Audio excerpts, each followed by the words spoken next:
poll by Reuters said 2 in 5 Americans are concerned about threats of violence while they're voting during the ongoing midterm elections. Some 2/3 of registered voters said they were concerned that extremists will commit acts of violence if the outcome is not what they want. And that is the reminder of Trump supporters storming the Capitol after the Democrats took the White House, or the latest home attack on House Speaker Nancy Pelosi's husband. Observers say the partisan politics are now exposed as more antagonistic and divided in the wake of the Pelosi attack. 3 in 10 Americans have already named political polarization as a top issue facing the country. That's the mounting fear of political violence, particularly now. How serious is the polarization on display, and why so? With the anti-Trump and anti-Biden essentially defining both parties' campaign strategies, there are multiple deep-seated factors which have pushed the political environment of the US towards long-term polarization.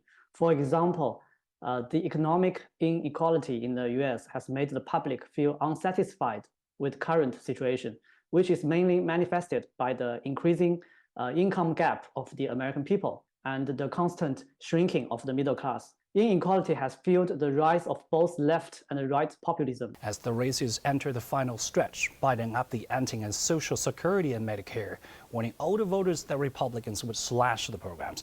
The Republican attacks have been focused on Biden's climate agenda, saying Democrats' push for battery-powered transportation will leave Americans broke, stranded on the road, and even in the dark.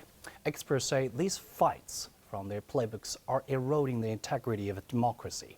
As NBC News poll found, midterm voters now rank threats to democracy as the most important issue facing the country. The midterm elections have led to distortion of democracy in America. Democrats, for example, have tried to reframe the midterm theme in terms of democracy. And the Biden administration has described Trump and his supporters as people against democracy. This approach not only confuses the American public about democracy, but also intensifies the polarization of American politics. Moreover, the midterm elections are still money politics. The fact that such a large amount of money is still being spent, and that a majority of the people do not approve of it. Among registered voters, 80% of Democrats and Republicans have been found to believe the political opposition poses a threat that would destroy America.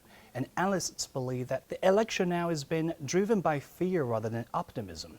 The U.S. media in this election season have swarmed into the discussion about the growing polarization, and the Foreign Policy magazine is no exception, but refer to the competition with China as the administration's strategy for the divided government to unite Americans. However, pressing issues like racial disparity, gun control, and dissatisfaction from U.S. allies are unlikely to be addressed. They can only be rated as the catalyst for the political polarization within a divided government. And Trump rated the election as so. The election was rigged and stolen, and we're not going to let it happen again. So from now on, no.